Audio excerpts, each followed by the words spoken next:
All right, here we go again. Another offseason moves video, this time talking about the key additions and departures within the AFC North Division. And before we go any further, don't forget to like if you're enjoying this content. Subscribe to keep getting this great analysis and in-depth look throughout the entire season, whether that's offseason moves, predictions, picks, bets. And let me know what you think in the comment section. Definitely love interacting with you guys and hearing what you have to say.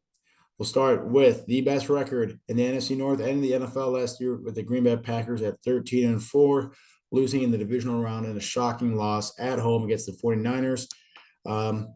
Packers always seem to have a lot of great talents, but can never really put together the playoffs, except for the one year they won it. Aaron Rodgers seems to constantly let winnable games slip away in the playoffs.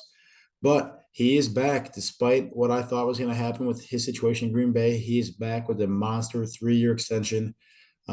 Obviously, the Packers aren't going to be winning too many games without Aaron Rodgers, so that was definitely a big signing for the Packers. And that being said, a couple key departures are the guys he's going to be thrown into. Losing Devonta Adams, who's obviously the best receiver in the game, going to Oakland, and Marquez Valdez-Scantling, their burner wide receiver that like to throw big chunk plays to as he goes to Kansas City. They didn't really do a ton to replace him. They obviously tendered Alan Lazard for a 1-year contract, who is now their 1-year or their number one receiver, and then giving Sammy Watkins, who is definitely a little more washed up than for the Packers liking on a 1-year deal as well. So they didn't love what they did to replace the wide receivers. But other than that, I really like what the Packers did this offseason. Devontae Campbell, their stud linebacker, re-signed. Preston Smith, great pass rusher, extension. Jair Alexander, one of the best cornerbacks in football, coming off of a tough injury last year. So he's been out of the spotlight for a little bit. 4-year extension. Love that. And then 2 first-round picks this year. What do? They keep bolstering up their defense, which is now the strength of this Packers team. And they get 2 guys in that great Georgia defense. I would expect both these guys to make an impact on this team pretty quickly and, kind of prop up what seems to be a top 5 defensive unit in football now. The offense for the Packers is not what it used to be. Neither is the defense. Offense is not what it used to be in a bad way. It's going to rely a lot more on the run game, a lot less on the passing attack with Rodgers. And the defense is suddenly a huge strength for this team, just about in every aspect in all 11 positions on the football field. Losing Zadarius Smith hurt. Didn't love that. But the other key loss they got was Lucas Patrick and the rest of their offensive line. Going to make the offensive line a little bit more thin, but as guys like David Bakhtiari get a little more healthy, that'll help lessen the blow. Overall, B plus for the Packers this offseason. What they could have done differently is either kept Adams or at least signed someone better to help out Rodgers than Sammy Watkins. And then don't love the depreciation of their offensive line, but the Packers and Aaron Rodgers will live. Pretty solid offseason, all things considering, especially because I thought they were going to lose Rodgers. Looking at the Vikings now, it seems to be the only team that can maybe even compete with the Packers this season in the NFC North. Missed the playoffs last year. They didn't do a ton of stuff in the offseason. I didn't love some of their moves, but that being said, I think they definitely have enough offensive firepower to compete with the Packers. Kirk Cousins remains their quarterback. I don't think he's the answer to their quarterback, but they're going to roll the dice with him one more year. Getting Albert Wilson, a formidable third option at wide receiver behind Justin Jefferson and Adam Thielen can't hurt. I like what they did on the defense side of the football. Jordan Hicks, linebacker, will help a lot. Zadarius Smith, like I said, if the Packers losses the Vikings game, great pass rusher, really big physical DN, and then Harrison Phillips on the D line to replace Michael Pierce, who was very solid defensive tackle. And also Ken Sullivan at cornerback, and then Lewis Cine on another Georgia first-round pick on the defense side of the football. The Vikings quickly went from a team that relied on their defense to their defense being a huge weakness for them. I like these additions and key signings in the offseason on the defensive side of the football. But that being said, I don't think it's enough. I think their secondary is still especially weak, losing guys in the secondary position, actually losing guys all over the defensive front. Michael Pierce, Sheldon Richardson, who used to be a stud and now is pretty solid at defensive tackle. Anthony Barr, one of my favorite linebackers, who I think is holding out. Nick Vigil, Mackenzie Alexander, losing a lot of guys on defense. And a unit that was already not very good, losing some key guys that's not going to make it any better. They tried filling in some of the gaps in this offseason, and they did, but there's too many holes ultimately in this Vikings defense. Give them a grade of a B minus this offseason. Maybe that's a little harsh. You can only do so much in an offseason, but this team, they didn't address all the things they needed to do. Chicago Bears, just flat out one of the worst off seasons I've ever seen.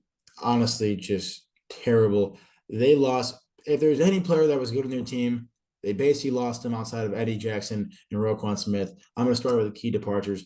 Oh my God, at wide receiver, Allen Robinson, who had given up on the team long before he left the Bears organization. Jakeem Grant, who actually ended up being a great acquisition for them midseason for only the 6th or 7th round pick.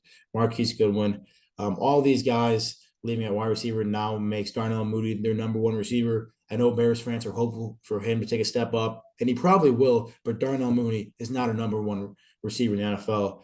On the defensive line, Eddie Goldman, Akeem Hicks, Bilal Nichols, these guys are all great and a huge impact guys on the defense. They lose them all. They're losing Khalil Mack, Olatri Trevathan, a linebacker. This defense for the Bears is going to be awful. And what did they do to replace these guys? Not enough, that's for sure. Justin Jones and Al-Qadim Muhammad. I mean, good pickups, but like you lost everyone on defense. This isn't enough. I did like how they got Lucas Patrick at offensive line from the Packers. That offensive line is terrible and definitely need to give Justin Fields a little more time in the pocket if he's going to develop and become anything that the Bears hoped he would be when they drafted him.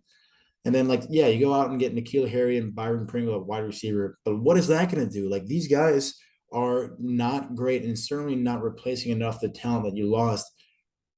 The Bears are going to be terrible this year. I don't know how they're going to try to improve this on the 6-11 record. I thought this was one of the worst offseasons in football. And then to top it all off, they don't even have a first-round pick, as they love trading away every pick they get. So terrible offseason for the Bears. Look for them to come in last place in the NFC North this year. Lions, who a lot of people thought would not win a game last season, actually salvaged 3 wins and 1 tie last season. They made a lot of moves, but the names that they signed weren't spectacular players. DJ Chark's a solid wide receiver with a lot of upside, so I like the 1-year deal, see what he could do. But I'd rather them gone out and get a bigger name, higher impact wide receiver. But wide receiver is definitely something that they needed to address. They didn't go out and sign a ton of people. You can see it on this signings and additions. A lot of these guys are re-signs, not going out and buying anyone in free agency. So I don't think the Lions are going to take a big step up. They're certainly going to improve with this pretty young team. But the key thing that they aren't doing is regressing like the Bears. Their first-round picks are what really redeemed the Lions this year. Both these guys are going to make huge impacts. Aiden Hutchinson at D-end is a great pick at number 2. His ceiling is not quite as high, according to a lot of people, as Trayvon Walker, the number 1 pick. But Aiden Hutchinson is still a stud and should be a high-impact player right away on this Lions team. And then Jameson Williams, their wide receiver, I think he's quickly going to be the best receiver on this team, even as a rookie. I really liked what I saw from him out of Alabama. And then for the Lions, too, what redeems them as well, not a lot of key guys leaving the team. Hard to get good guys leaving the team when you don't have a lot of good talent on the roster anyways. Trey Flowers pretty solid. Reeves Maven, a linebacker, too. Not that big of an issue. This Lions team has a lot to worry about anyways, but in a team that's in a total rebuild, I think they did a really good job, especially with their draft picks and in spending their money and good gambles like DJ Chark, but not overspending the market. That definitely seems a little bit inflated. So Lions B+, honestly, pretty solid and better than I think people are giving them credit for. But that is the key additions and departures for the NFC North Division. Again, give it a like if you appreciated this video, and then subscribe so you can keep seeing the offseason moves for all the other divisions that are yet to come. I'll see you guys later.